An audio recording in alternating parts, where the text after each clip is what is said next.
Spacey Sims, and we are back with more sweet views, and we're in Shirabe's route because, yeah, we decided to do him before Shido. So anyway, we're picking up right where we left off. I forget what freaking chapter we're in. I think we're in stage 5. Anyway, and he's about to continue telling us the story he was telling us before. Any chance you remember that story I was telling you about earlier? There's a little more. Huh? The story I've been after for 12 years. Hogstein brought it up when he was talking about telling Mai what kind of a person her father was. His voice is all over the place, isn't it? I don't know. Anyway, we'll get it. It's whatever. It's not important. Like, I'm so bad at this. Oh, right. Ooh, though I'm intrigued about the story and the secrets. Bird, what the fuck? Jesus, that was my head. For Christ's sakes. Oh, you died the big birdie flying out died? It's like in the distance, like, because the trees were all losing their leaves. So, like, but he just flew around in a circle, and when he came back, he flew at my head and almost took. I'm like, ah, Christ. He almost collided with my forehead, Bird. Jeez. Anyway. I just wanted her to know what kind of a person her father was. What? You haven't told her what you did to all those poor, grieving families? Oh, dear. This could get awkward. Oink. I am not up to snuff with Monopig right now. It was a real mess, that's for sure. In fact, that was when I decided to go freelance. His face looked tight as he spoke. What do you mean? I met with some of the families of people who died in the crash over the course of a couple years while I was looking for the truth. Not all of them, of course. I couldn't find a few people, but I tracked down as many of them as I could. At some point during all that, I had a sort of revelation, I guess you could say. I realized I needed to write a story about what happened to all those people so that the world would never forget about it. So I gathered up all the facts and interviews that I collected, put them together into one hell of a story. Shinabe's mouth thinned into a line. Things don't work out quite the way I'd hoped. Didn't work out quite the way sorry. What? Why not? My boss thought my article was boring. He wanted me to throw in some wild speculation, exaggerate, anything that would make it more sensational. Something people would talk about. Oh my god. Okay, all right. That's horrible. Damn right. And I refused. And these people had already suffered enough. I wasn't going to use them just to get my boss's readership riled up. But it turned out that decision wasn't up to me. My boss rewrote the story and sent it to press on the sly. Didn't say one word to me. Okay, I thought he was going to do it for his own, like, glory. Like, I did it for my own career. And I was like, you shady son of a bitch. Okay, he's a bad dad. Like a fucking horrible parent. But I give him props for being like, no, I'm going to stick to my guns. I'm not going to destroy people's lives. And his boss doesn't name it. He's like, with his name on it. Oh. And Monopig wouldn't know the difference. Monopig would just be like, you wrote this story and drag people's names through the mud. So, okay, this makes more sense now. Because, you know, I'm going on the theory that Monopig is related somehow maybe to the bus driver or whatever. Or, because they make the bus driver out to be like, it wasn't his fault. A car was on the other side of the road coming at him. He swerved to avoid the car, got into an accident. It wasn't because he swerved because he was psycho or some shit. But that's the way they made it out to be. Oh, he had some kind of condition and he was crazy and whatever, and he killed all these people. It was literally not his fault. It was Urabe's father's fault. Okay, we know that. But, so, I could understand if you were related to the bus driver, you were like, it's not his fault, oh my god! And then somebody writes this story, this crazy, wild speculation story, and everybody believes it, you'd be pissed at him for it. So that makes more sense, because like, when Hogstein was talking about it, like, oh, you wrote all the story and blah, blah, blah, and he was like, you know what, I wanted to find the truth, and I don't think that what they said about the bus crash is what happened. And it's like, well, then why would Hogstein be pissed at you for going after the truth? Because the truth would make the bus driver look better, right? You know what I mean? Like, you would want the truth to come out. I can't imagine who Hogstein could be aside from Urabe's father not wanting the truth to come out. Like, Urabe's father is the only person who would not want the truth of that accident to come out because it would condemn him. You know what I mean? Anybody else would want the truth out there. So, to me, Hogstein is doing this because there was some kind of cover-up of the truth, right? Not because I'm trying to make sure the truth never comes out, because then you just kill everybody like Urabe's father would do, and then shh, done, and you wouldn't do something like this, you know? So he's obviously trying to get the truth out, and he thinks Shirabe was covering up the truth or making it worse when it wasn't his fault. Okay, so that makes more sense. You know, because when Shirabe started talking earlier, like, I wanted to find the truth, I was like, then why would Mono Pig be pissed at you? I don't understand. Now we know. Now we know. Okay. Anyway. No. He changed everything. Even put words in the mouths of people I'd interviewed. And turned it into something even a supermarket gossip rag wouldn't publish. And then when it got out, it blew up. People were furious. That's awful. Since the article still had my name on it, I got bags of hate mail, mostly from the families I'd talked to. Any credibility I'd managed to build up was gone, just like that. All I had left was a mailbox full of guilt, and the knowledge that I'd failed my story.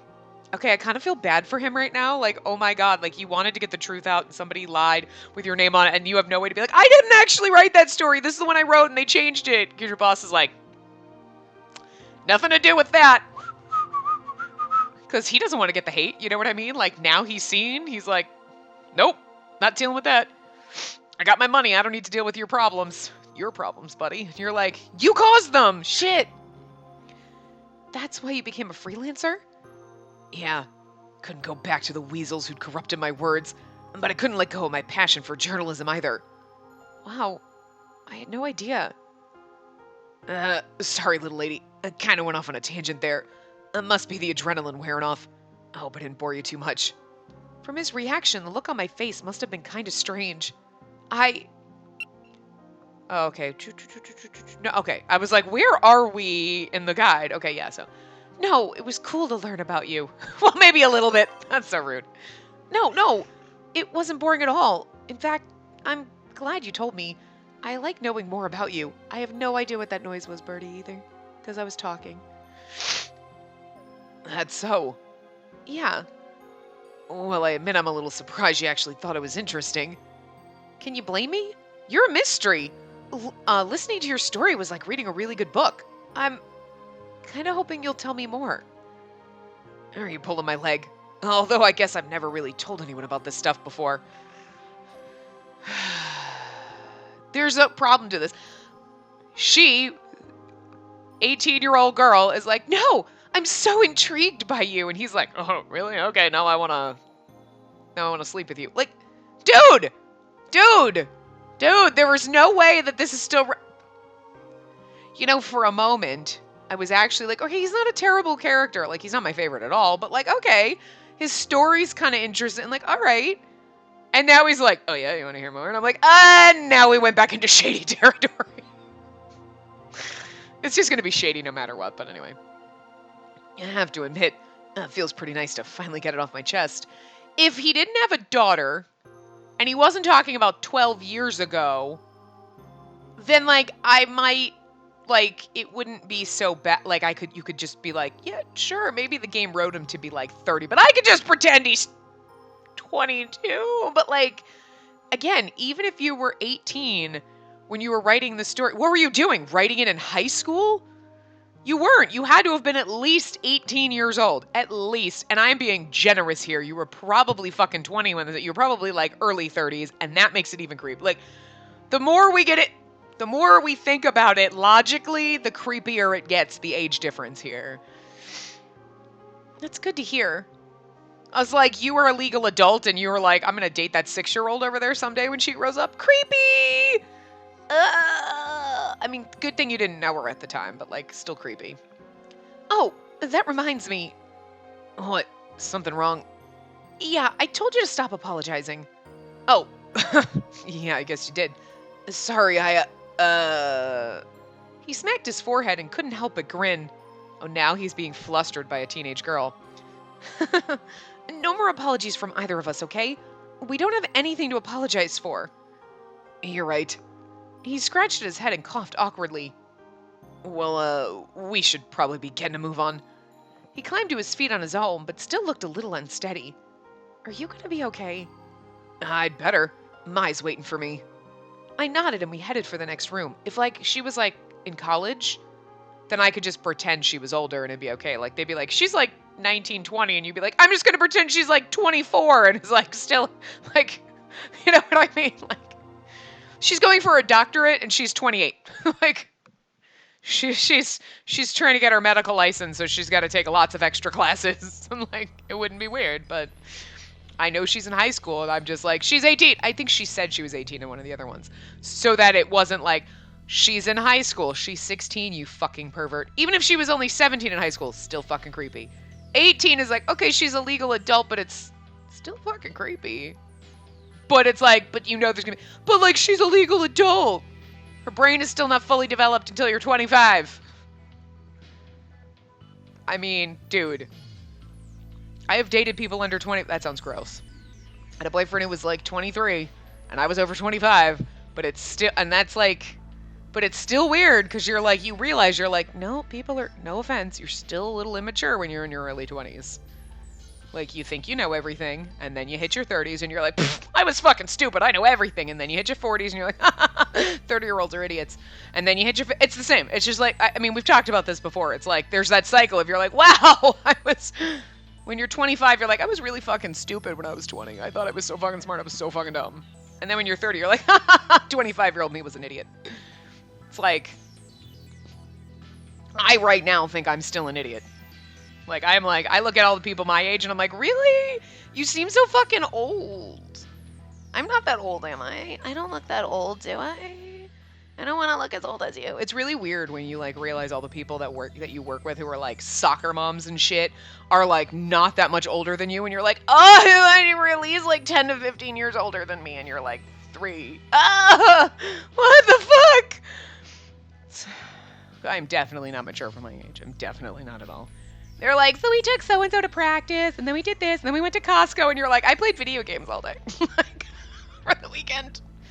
I sat around in my ladybug slippers, because that's what I'm wearing right now, my ladybug slippers, and played Otome games all weekend. They're like, what'd you do this weekend? Nothing, and it was great. And everyone's like, I wish. Oh my God, we had so much stuff to do. We got to take so-and-so to soccer, and then we took so-and-so to karate, and then we did this, and then we went to Costco, and it's like, wow, when Costco is like fun trip for you, that's when you know you're fucking old. You're like, yeah, Costco! Look, everyone can get excited about fucking Target, okay? Target's fucking exciting. But like, when you were excited, like, yes, I can't wait to go grocery shopping. I know I'm fucking old because I just got a bunch of fucking groceries and shit. Like, the other day, I put them all in my fridge, and I was like, oh my God, my fridge is like full of all this fun stuff I can make. It's so exciting. Fucking old. I am fucking old. Also, when your Christmas presents consist of, you're like, thank God I'm gonna get a giant thing of toilet paper from Costco for Christmas. So fucking excited so I don't have to buy it myself. I don't know if that's just being cheap or, you know, that's just being old or cheap and old. But you're like, fuck yeah!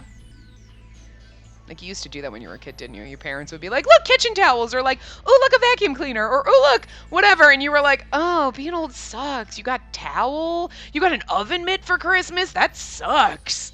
I remember thinking that, like, man, it just sucks to be like, you want a new spatula for fucking Christmas, or like a mixer or something, and you're like, what the fuck? I want all these toys.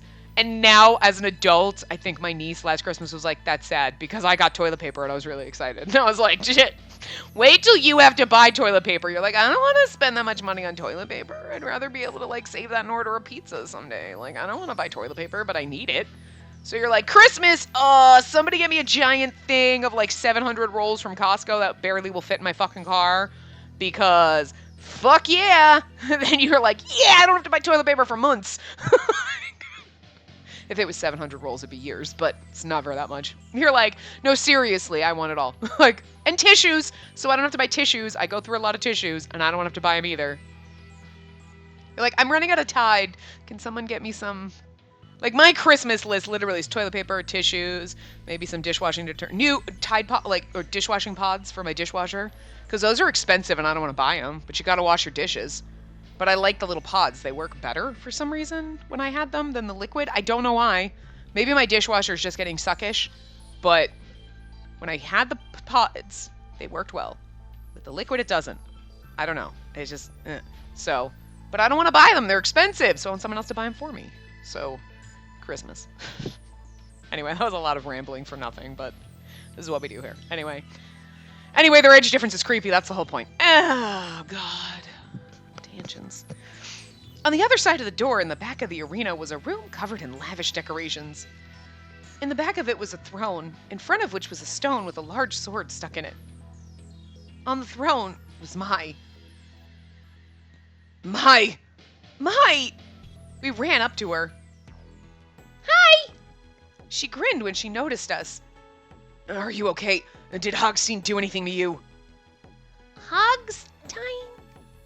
She looked at us confused. No. Oh, that's her. No, I had a lot of fun. The pink piggy gave me candy. Pink? I didn't think Hogstein was wearing pink. There was definitely something strange there, but Shirabe didn't seem concerned with it. Again, makes me... The guy that I think is our other love interest that we run into on the train was wearing pink, and I'm pretty sure he's Hogstein. I'm just saying, this is not helping my connecting all the things, and it could be completely wrong, but I'm like, I don't know, it's not helping refute my thought process. It's just enhancing it, so I'm just saying. Anyway, what else did you do? Well, we got some swords and beat the black piggies, and then I got to be king. King? What are you talking about? She seemed happy, and it looked like Hogstein had treated her well, just like he'd said he would. It sounded like they'd just been playing until we arrived. Are you saying you went with this guy because he said he'd give you some candy? He was frowning. I mean, for fuck's sake, girl, only get in the white vans. It's like, you don't go off as strangers just because they promise you candy, unless they're in a white van, because the white vans always have the best candy.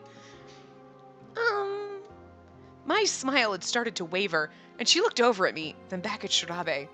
He was there when I woke up, and he said he was your friend. I bet he did. Why didn't you tell me what you were doing before you ran off? Shirabe... I tapped him on the shoulder, and he sighed. What am I supposed to do here? He looked like he was honestly at a loss. Well, just give her a hug. What? A hug. A nice, strong, friendly hug. Okay. Oh my god. He's really fucking clueless. He looked confused, but wrapped his arms around her anyway. Daddy? I'm just glad you're safe, kiddo. Maya hugged him back, at least as much as her tiny arms could manage. I'm sorry, Daddy. Did I do something bad? You know what? Never mind. What matters is that you're okay. Pats him on head. Good boy! You're starting to learn. Shirabe gave me a wink over my shoulder. 1 out of like 700 interactions, but we're making progress. It looks like they're starting to warm up to each other. That makes me happy. I smiled back. Well. I didn't think you'd make it this far, honestly. Probably should have taken your little girl back to my castle. I almost jumped as Hogstein's voice blared out of speakers somewhere above our heads. You! Cut the crap, pig! We beat your thugs on that... we beat your thugs, and that means we beat your game, right? Fine! I accept your victory. I now release my Shirabe to you as an exceedingly generous reward. Then with a click, he was gone. Hooray! That's like so weird. Hooray! I know you usually cheer, but has anyone actually ever said hooray? Like, unless you're saying hip hip hooray. Who gets excited and says hooray? I can't think of an instance I've done that. I'm just now gonna pay attention in the future. Or I'm gonna end up saying it more just because I'm consciously aware of it. Anyway. Looks like we did it, although I'm not quite sure how. I'm just glad we got Mai back. I'm happy you're here. Almost on cue, the door leading outside slid open with a heavy, grinding noise. Well, time we head back to the others, I guess. Right. The exit dumped us out into the plaza in front of Castle Hogstein. It's only 4. They're probably still in the middle of today's game. Oh, I hope they do okay. I wouldn't sweat it. What do you say we take a little time off while we wait? I'd say that sounds pretty good. I was mentally and physically exhausted. If I could have, I would have sat down right then and there and slept for a week. We can't go back to the hotel yet, though. What should we do? Hmm. Your stomach's making noises. Maybe it's trying to tell us something. I kind of wish that the colors by their names, you know, like ours is pink and everybody else is like pretty much red. I kind of wish they each had a color because it'd become almost easier because I see that and like it's me talking to Shirabe, me talking to Shirabe, and then all of a sudden my pops in, but I see the color more than I see the name, and then I forget who's talking. Like, I don't look at the name to know who's talking. The color is what registers first in my brain. So I kind of wish everybody had a different color because then I would easily associate it with their names and it would be easier to remember. Like, you know what I mean? To whose voice is whose without having to pay as much attention. I'm pretty hungry too. In fact, I hadn't had anything to eat since that snack with Shirabe in the Coliseum. That was like 3 fucking days ago. Not really, but like 2 anyway. The day before. It's been like 2 days. It's been long enough. Well, then I'd say our only option is the restaurant. Agreed? Agreed! Let's go. Hooray! Let's eat! See again, hooray. It didn't take us long to get there. The restaurant was open and the staff was there, but nobody seemed to be cooking. Are you guys not open yet? The piglets shook their heads apologetically. I guess they're not ready. What should we do now? Can't blame them, I guess. We are a little early for dinner. Daddy, where's the food? Huh. Well, honestly, I'm not sure, kiddo. So do we just wait here? Give me a second. Shirabe headed over to one of the piglets and began to talk. After a moment, they nodded to one another and disappeared into the Chinese section. What are they doing? Do you want to go take a peek? Yeah! We headed over to where Shirabe had gone. He was looking around inside a fridge. Oh, looks like we got some cold rice, eggs, green onions. He plucked ingredients out of the fridge as he mumbled, stacking them deftly on the counter next to him. Does he know how to cook? Okay, I'm impressed. Like, he doesn't know how to parent. He, like, basically got rid of his kid, well, for her safety, but also, he doesn't know how to parent. So I just figured he'd be like, I know how to order takeout and eat toast. Like, not actually. Like, I totally know how to cook. I make myself fancy dinners all the time. What? I mean, I was going to be like, anyone could cook rice. I'm not skilled at cooking rice. I can cook other things, but rice is not, I'm not good at it. You think it's the easiest thing to cook? It's not. Eggs are the fucking easiest things to cook, okay? You fucking throw them in water and you boil them and you make hard-boiled eggs or soft-boiled eggs. You crack them over a stove, you scramble them up, make scrambled eggs, or you just leave them and you make a fried egg. It's not that fucking hard. Eggs are the easiest things. Rice is like, it's either like, you don't stir it on the, fucking burn to the bottom, or like, you're like, oh, it's a little al dente. Like, I just can never get it right. I am not good with rice. It's because I cook impatiently is what it is. If I actually take my time and like, okay, cook it the way it's up, actually pay attention to it and don't try to rush it, I'm fine, but I always just try to rush it. It looks like he's going to cook. He can cook? I think we're about to find out. I mean, cold rice, eggs. That's easy. Look, that you can, that I could manage. It's just reheat the rice. It's not that hard. He sure doesn't look like someone who'd know how to cook. I started to rethink my assumption, though, as I watched him. He was far from delicate, but there was no denying he did know what he was doing.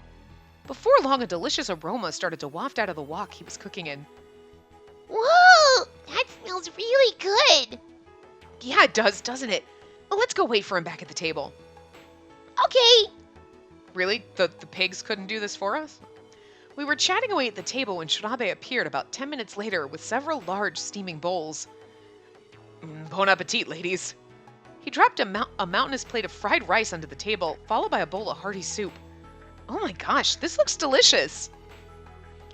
Good job, Daddy. I felt my stomach growl as Shirabe scooped out servings of rice and soup for each of us. Thanks, Shirabe. Thanks, Daddy. Well, dig in. I took a bite of the rice first. It wasn't too sticky or too dry, and the seasoning was perfect. Do you like it? It's amazing! All of this is amazing! I had no idea you could cook. He rubbed the back of his head and shrugged. Well, even a bachelor can't live on instant noodles and takeout forever. I've picked up a few tricks over the years I've been on my own. Shido's the one who lives on takeout, isn't he? And ramen. Instant noodles. Cup of noodles. The seasoning is incredible. It's just the right amount. I feel like I could eat this forever. Your food is awesome, Daddy. Shirabe broke into a wide smile. I'm really glad to hear that, Mai. Here, have some more. Shei Shirabe is an all-you-can-eat establishment. Yay! Mai was shoveling fried rice into her mouth so fast she could barely breathe. I wonder if they like the same stuff since they're family and all. You eat too! Eat! Right. Shirabe nodded and fell to eating his own rice. If they spend more time together, hopefully they'll get to know each other better. That would be nice anyway. Oh, I got a text. Something wrong? No, it's from my uncle. How's it going over there? I'm sure things are tough, but I hope you're not doing too badly. But if they are bad, my advice to you is to not think about whether or not you can do something. Just think about doing it. However hard things get, just keep pushing forward and I know you'll succeed. He is like a walking fortune fucking cookie. Like, a walking fucking fortune cookie is what I wanted to say, and it came out walking fortune fucking cookie. Like, he is a fortune cookie. Like, he is just, you like crack that shit open and like, oh, except for now fortune cookies are kind of lame. They're like, work is tough, and you're like, no fucking shit, fortune cookie. I wanted a fortune, not some random bullshit. But, he is like fucking just ridiculous. No matter how hard things get, you can always succeed if you try. Like, thanks, fortune cookie. I hope that you'll never stop trying. Seriously, could you imagine if, like, you open fortune cookies and they talk like Uncle KG? Like, I hope that you never stop trying. You're like, thanks, fortune cookie. I needed that little bit of support today. It feels great. Like, seriously, the fuck? They'd be great is what I'm saying, but I read through his message again and felt his encouragement wash away my exhaustion. No matter what happened, I wouldn't give up. Your uncle sounds like a pretty great guy. Yeah, he's about as old as you. Creepy. He nodded as I read what Uncle KG had sent me. I put down my food for a minute and wrote a quick message back, telling my uncle about how Shirabe and I had been working together to find his daughter. And send. Okay.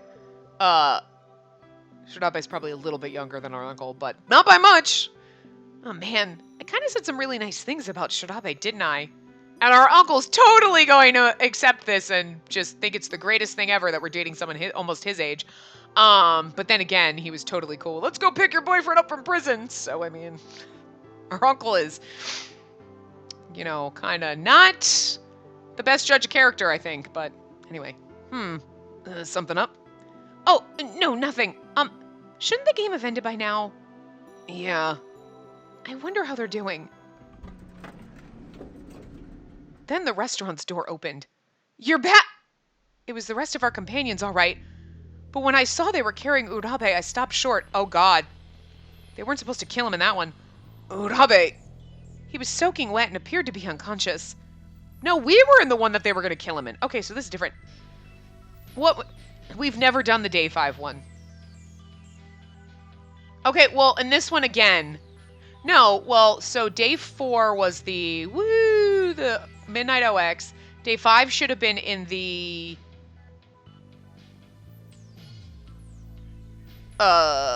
day 5 should have been in the Bizarre Planet.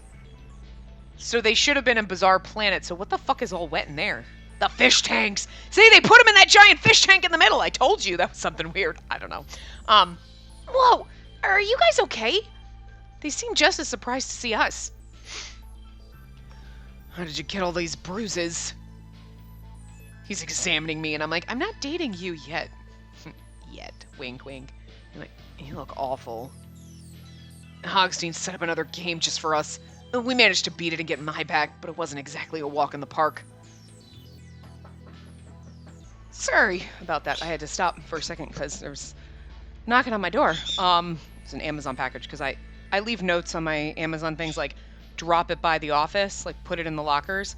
But I guess the guy was like, I'm new. This is like my first day. And I'm like, that's fine. Like he knocked on the door to hand it to me. He's like, I'm just making sure I hand people's packages to them. And I'm like, no, I appreciate it because I had to put a note on there. Like put it in the package lockers because your people can't leave it. Like, 2 days, 2 deliveries in a row. Like, some people just put it in the package lockers regardless because they don't want to drive around the apartment complex, which I don't blame them. They're like, instead of having to go and make a million stops, you just go one place, slap them in a bunch of package lockers, and you're good, right? But the last couple of ones, the person, whoever was delivering them, is like leaving them at the wrong address. You can't tell the difference between 1, 2, and 3. Like, the last number of my apartment is 3. They kept, one day they left it at my next door, they left it across the hall. Then they left it there, and I'm like, are you fucking serious? Like, you're getting closer, but like, now I have to walk to a neighbor's apartment and steal a package off their doorstep. It's mine, but I look shady as fuck doing that. And I'm like, are you fucking kidding me? And then they're like, look, it was delivered. And you know how they do? They put like a picture up in your door. You're like, that's not even my door. And then I want to be like, do you see? I want to show you 3 different pictures. Do you see how it's 3 different doormats and doors? Like, how can you not fucking read a number? Like, I'm lucky you made it to the right building. But like, what if you didn't? You're like, oh, we put it in some other one. What are you, like, retarded? Like, oh my God, it made me so mad. So I like literally, because I had a note on there. Don't, like, because you can't, like, put it in the package lockers. I left a thing because I was going to be away one time, and I said, don't leave it on the doorstep. They delivered it and said, we handed it directly to a resident. They left it on my fucking doormat. I know my doormat has eyeballs on it, but they're not real eyes, and it's not a person, and that's bullshit. So I put in a note, like, please put them in package lockers, right? And they normally, some people read and most people don't, which is fine. If I'm going to be home and they drop it at my door, it's easier for me. Because sometimes they show up at like 9 o'clock or something. Well, not 9 o'clock, but they show up later after I've already checked my mail. And then I'm like, well, now I can't get my package till tomorrow because I'm not walking all the way up to get my mail in the dark, you know? So I don't mind that they leave it on my doorstep if I'm going to be home. But I mind when they leave it on someone else's doorstep. Like, what the fuck? Like, learn to read. So I had put a note on there and I was like really aggressive. Like, your people can't fucking read addresses. Because they can't. Jesus. I mean, so this guy was nice. So he's like, I'm just making sure. And I'm like, no, I appreciate it. Because, like, you know, it's just people keep leaving it at the wrong apartment. And I look crazy stealing people's packages when they're mine. You know what I mean? So he's like, yeah, no, that's what the guy, well, I guess the guy that was like, you know, probably at the Amazon place, you know, when he was leaving, basically told him, I'm like, okay, so I look like the crazy bitch who's like putting notes and they read, you know, because I'm like, your people keep dropping it at the wrong fucking address. But the thing is you can go and how was your delivery? And I'm like, not so great. You delivered to the wrong fucking address. And I keep doing this. It's like, could you, I want whoever it is, maybe that person doesn't work there anymore. Maybe that's why this guy's now new. I'm like, I don't know. But I'm like, honestly, if that person can't take the time to actually tell the difference between a 1, 2, and a 3, and they just throw it at whatever fucking door they happen to come up to, like, I mean, for fuck's sake, then they should be fired because they can't read, and that's a problem. Like, sorry. Or, you know what that person needs to do? Be lazy like some people and just put them all in package lockers and don't drop them off at the doors. Because, I mean, this is a big complex. There's, what? A bunch of, I don't know. But, like, so do you have to drive, if you've got 7 packages, you got to make 7 different stops as opposed to 1, you know? So, anyway, so I had to stop for a second because I was like, someone's knocking on my door, and I'm like, huh. Usually they just throw it and run. Like, FedEx sometimes will throw it, like, knock and run, but he was just standing there waiting for me, and I was like, okay. Like, so I appreciate that, though, like, above and beyond. So I went on my thing, and I was like, above and beyond. He was really nice. He followed directions, like, totally cool with this. I will give props when they do things right, but, and I will sure as hell, like, blast them when they do shit wrong, like I've been doing on Twitter lately, like, because Amazon has gotten to be fucking kind of awful. Like, they shipped my package. I had to reorder. This is the package I ordered twice now because they took it from the state I live in at their warehouse, sent it to fucking Georgia, and they were like, oh, undeliverable. The delivery the address was wrong. No, it's not. You fucked up and sent it to the wrong state. Like, because you're idiots. And instead of being like, oh, it's late. Okay, well, that's irritating. But, you know, I was expecting it, say, today, but now it's going to be 2 or 3 days late. Okay, whatever. You're idiots, but that's fine. They were like, no, we got to cancel the order and blah, blah, blah. Well, there was only 1 more in stock of the thing. So,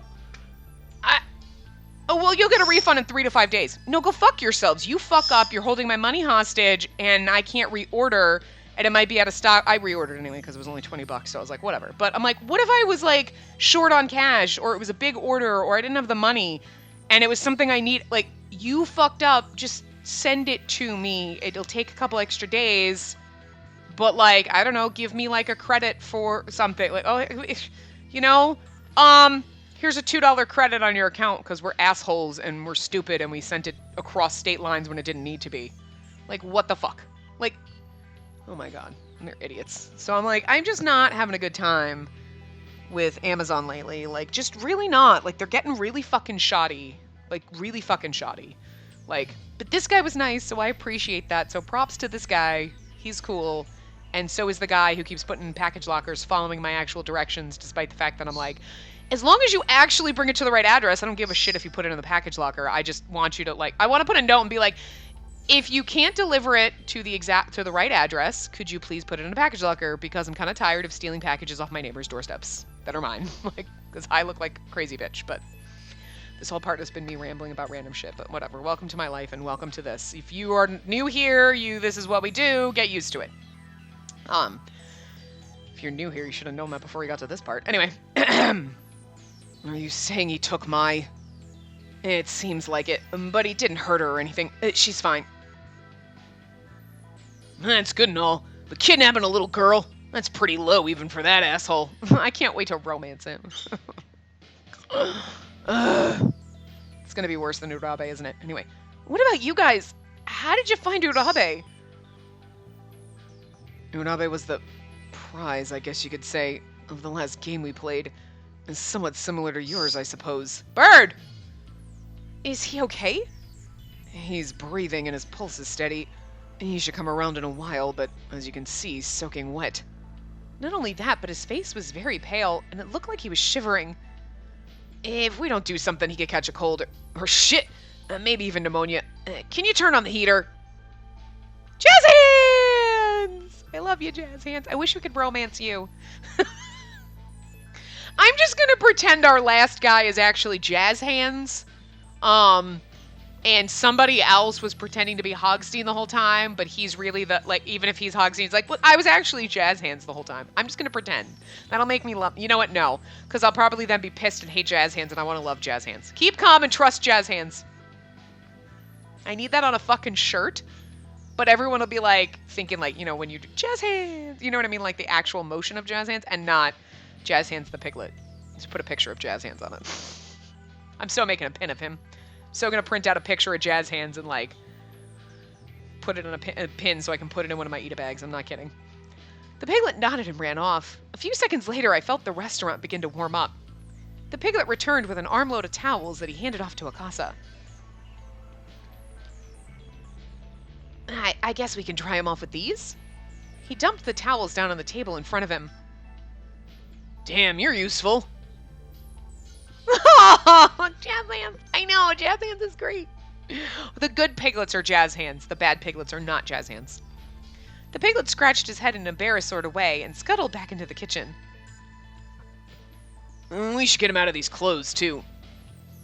Right, let's get him off, then dry and wrap him up. I will leave. I do not need to see Urabe naked. Probably already have in our last route, but I don't want to know. I can give you a hand. They set to work pulling Urabe's sopping clothes off, and I quickly turned around. Give me some warning next time. They like, take his jacket off, and she's like, oh my god, I can't see a man in a shirt. Well, he's wearing a little capey thing, right? So they took that off before they even got to the whole rest of it, and it's like, oh! I can't see his shoulders in his clothes. Girl. No need to panic, little lady. I'm not panicking, I'm just being polite. Come over here, Mai. She's like, but I want to see a naked man. Mai! I can't look. There's nothing over there you need to see. Now, come on. I can't look? No! You pervert! Mai, the little fucking perv. I hustled Mai a few tables away and remained properly ignorant up until they had finished wrapping Urabe up. Alright, he's decent now. Okay. Plus, I'm sorry, but if it were me, I'd be like, none of you motherfuckers better take my clothes off.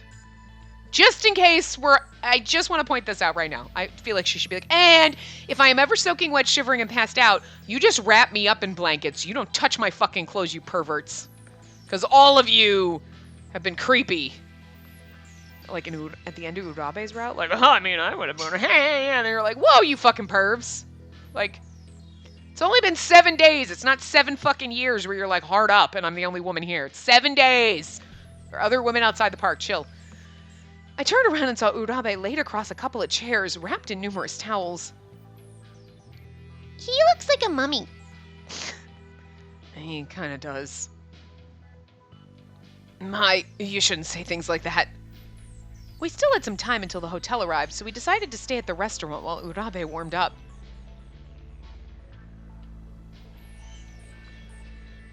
After everyone had relaxed a bit and finished their dinner, Shirabe began to talk. Stop.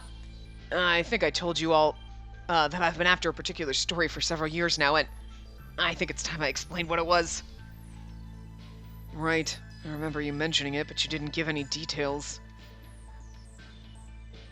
So what was it? It has to do with a bus crash 12 years ago. For the next few minutes, Shirabe repeated everything he told me. And this is where we get that everybody is involved. Okay, so this is again why you probably do need to do Shido's first. It doesn't... We already knew this stuff, so if we had done his route first, it would have been like, everything is spoiled. But I guess it's okay, we just know a little bit more. We get a little bit more revealed here than we do in Shido's path, but it's not going to ruin it for us. How the police had decided the crash was an accident that had been caused by the driver's condition. How we'd become convinced that it wasn't just an accident. As I watched, eyes widened and mouths gaped all around the table, and this is where we find out everyone's involvement. So the only thing is we're going to find out Shido's involvement in it, where we wouldn't have known that in his path. You know what I mean? So, but it's not a big deal. The Kanado bus crash. Shido was the most surprised. You must be talking about the case my father was working on, and that explains why he's here! What did your old man have to do with it? Whoa, hold on a minute. You're telling me you've been investigating the crash that killed my parents for 12 years? Your parents? And then we forget that our parents were probably in the other car, is all I'm saying. Our whole family died, so... What the hell is going on here? Could it really just be a coincidence that Shirabe, Shido, and Mitarashi all had a connection to the same bus crash? No, because we figured that out 2 routes in. Actually, 3, because... did we figure it out in Mayoshi's? Because, Toa had nothing... I don't think he said anything about it that I remember. Mayoshi told us the story, and I don't know if it was then we were like, oh, this is probably because everyone's involved, or if we got that when we went down Mitarashi's route and we were like, okay. Or if it was cemented. I don't remember when we figured it out, but I think we need to compare notes here. Maybe then we can get a picture of the whole thing. Shido, you want to go first? Sure. My father was a detective too, and the old-fashioned kind who would tell you the only things you need to solve a case are a notepad and your feet. But that case was his greatest regret. What do you mean? At the time, he was one of several detectives assigned to the case, and so he'd gone out to interview witnesses and the families of the deceased. But just as their investigation was ramping up, the brass shut the whole thing down. Every chance he got, he'd bring it up. He insisted it had never been an accident and that somebody at the top was just covering it up. And this is where Urabe needs to be the fuck awake right now. What? And here's me! I can't say anything because I wasn't in that route technically. I'm not supposed to know all this. He died regretting never getting to the truth. In fact, it's probably why he drank himself to death. Oh, your daddy was an alcoholic. Now I feel so sad for you. Oh. So you became a detective so you could make things right for your old man? I wouldn't go that far, but he has something like that. I just don't want to go down his route now. He's so tortured. I love our tortured marshmallow. Shirabe grunted and scratched his beard. An active detective suspects it's an accident, and then suddenly word comes down to end the investigation. Alright, your turn, Mitarashi. What can you tell us? Well, when I was still in elementary school, my parents died in that crash. And my dad was a journalist for some magazine. He was always chasing down some stories, so we didn't really see a lot of him at home. Oh my god, wait a minute! Wait a minute! I guarantee you somebody was screaming because I forgot. I knew Mirashi's family was in the bus crash and his parents died protecting him. I forgot he said his dad was a journalist. Was his dad Shirabe's mentor? I'm literally gonna lose. Holy fucking shit! What? Oh! I did not see that coming, and I probably should have. I should have remembered when he was talking about my mentor. I should have been like, well, Mitodashi's dad was a journalist. Do you think it was him? But I totally forgot that fact. So, oh my god, yeah! Woo! The knot's getting tighter. Anyway, he was always chasing down some stories, so we didn't really see a lot of him at home. I read that already. Anyway, that day my parents had gone out to have some fun because he knew work was going to be getting crazy in the next few weeks. And then on the way home, the bus jumped the driver and the divider. I was like, the bus jumped the driver? Wow. The bus jumped the divider and, well, that was it. Wait, did you say you worked for a magazine? Yeah, why? No, your name's Mitarashi. Couldn't be him, although... What the hell are you mumbling about? Oh, just, I don't suppose that you knew a journalist who went by Susumu Kishiya? Kishiya? Yeah. Of course I did. That's my dad. What? I can't believe this. This is great. I love this game. But why the hell aren't you a Kishiya? Kishiya? After my parents died, my mom's mom took me and just started going by Mitarashi after that. That's so much easier to say. My god. What's going on here? Yes, it all makes sense now. You're his son! Ha! Before any of us knew what was happening, Shirabe threw his arms around Mitarashi and hugged him. What the hell? Okay, this is getting a little too weird for me. Yeah, I knew he had a son, but damn, you sure grew up into a man, didn't you? He grinned up at Mitarashi. But the larger man didn't seem to share his excitement and looked away awkwardly. Yeah, because he's like some randos hugging me. You might want to tone it down a little. Oh, right, of course. My apologies. Yeah, don't worry about it. Can't believe you knew my dad, though. I didn't just know your father. He's practically the reason I'm a journalist. I can't begin to tell you how much I owe him. Yeah? Well, damn. Can't say I saw that one coming. I didn't until right now, so I mean... So three of the 7 of us are somehow tied to the Kanado bus crash. That can't be a coincidence. Agreed. Hogstein probably picked us specifically. So you think he brought us here for a reason? Us, yes, but probably not you. You were a volunteer, remember? If that's the case, though, then Wakasa and Mayoshi are probably connected somehow, too. I don't know anything about this bus crash you're talking about. Maybe he was on the bus when it crashed and he's the only one that survived. He's our long-lost brother! Creepier. Me either. This is the first time I've heard of it. Lies! Liza Minnelli! We know what you saw! Really? We were silent for a few minutes thinking before Shido spoke up. Bird! The hotel should be arriving soon. We can talk about this later. Right now we need to worry about Urabe. He was right, so we picked up Urabe and headed for the docks. Okay, so Toa, we don't know how he's connected, but we know Mayoshi fucking saw the accident, so that little son of a... Well, he heard the accident and then he saw it. He should fucking remember. He remembered in his own path. He's bullshit lying right now. He should have been like, I think I witnessed it. And he remembers talking to the cops, so bullshit that he doesn't fucking remember in this route. Bull fucking shit, so... I'm calling shenanigans! We carried a still unconscious Urabe back to his room, then called it a night. I lay on my bed staring up at the ceiling, thinking about everything we'd learned. Shido's dad was investigating the crash. Amirashi's parents died in it. I never would have guessed any of that. They'd all been through something difficult in the past, but each one of them had moved on and not let that define them. It was reassuring. Shirabe especially. He'd been looking for the truth about the crash that killed his mentor for 12 years. And he'd given up living with Mai because he was worried his investigation might put her in danger. That reminds me. What happened to my parents? That reminds me, why don't I have parents? But it's like, the longer I'm at it, the more I need to know the truth. And at this point, I don't think I could give up even if I wanted to. Bird, stop! Why are you just shrieking for no reason? Does that mean he hasn't been able to let go of it for 12 years? The more I think about him, the more nervous I get. Maybe I should go take a shower. I jumped out of bed and hopped into the shower, hoping that it would clear my head. Stop. Phew, that was refreshing. Who would be visiting me this late? I wonder, let me guess. Yeah, okay, I was gonna say Shirabe or Mai. Oh, hello, Mai. Hello. It's nice to see you, but is everything okay? I want you to come back to the room with me. The room? Oh, you mean Shirabe's room? Uh-huh. What's going on here? Did Shirabe tell her to come get me or something? Okay, sure, give me a second. Maybe something's happened. I should go see what he wants.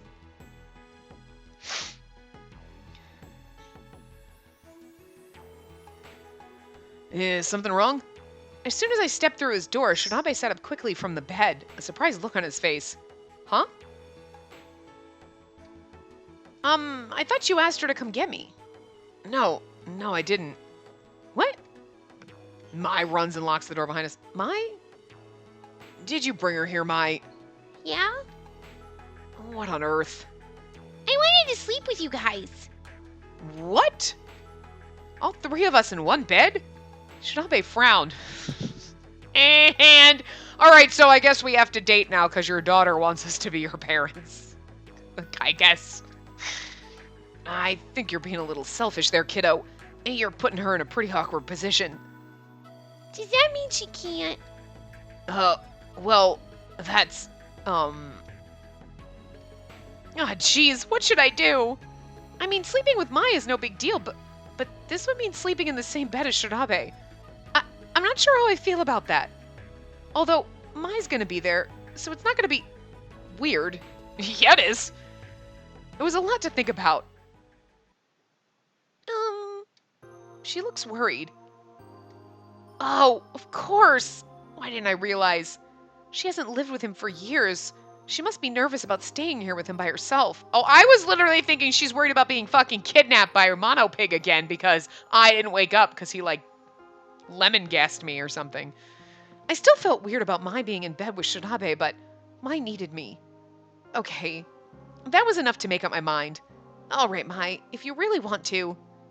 Really? Yeah. Now it was Shirabe's turn to be surprised. He's like, you sure about this? No? That's what I said.